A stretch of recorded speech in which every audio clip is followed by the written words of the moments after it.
I'm Anil Kumar and we will solve an equation using inverse operations in this particular video. The equation is a number reduced by 5 is equals to 3 times a number plus 1. So these are different ways of reading the equation. I'll show you two different ways of solving this particular equation. So we will solve by isolating n on the right side and also on the left side. You can adopt any method.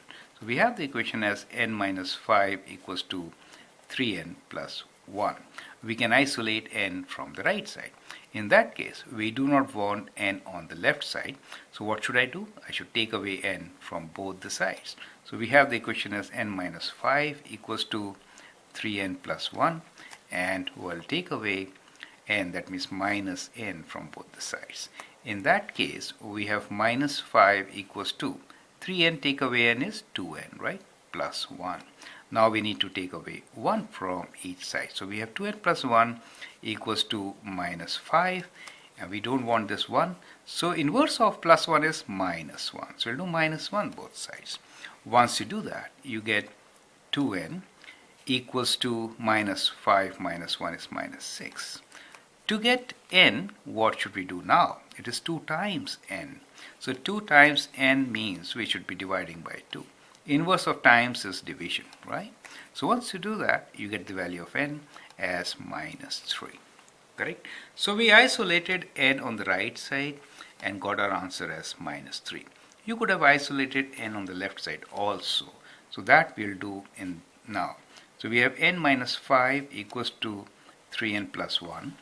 To isolate n, or to keep it on the left side, we do not want it on the right side. So we'll take away 3n this time from both the sides, right? So when you do n minus 3n, you get minus 2n. So we have minus 5 minus 2n equals 2. 3n minus 3n is 0, 1.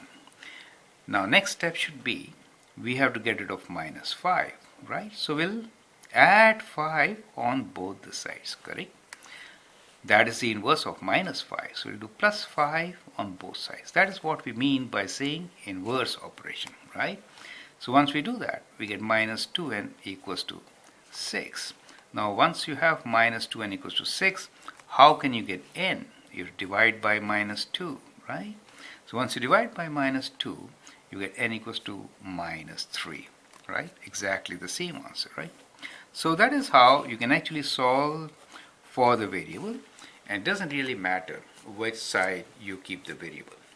I hope that helps. Thank you and all the best.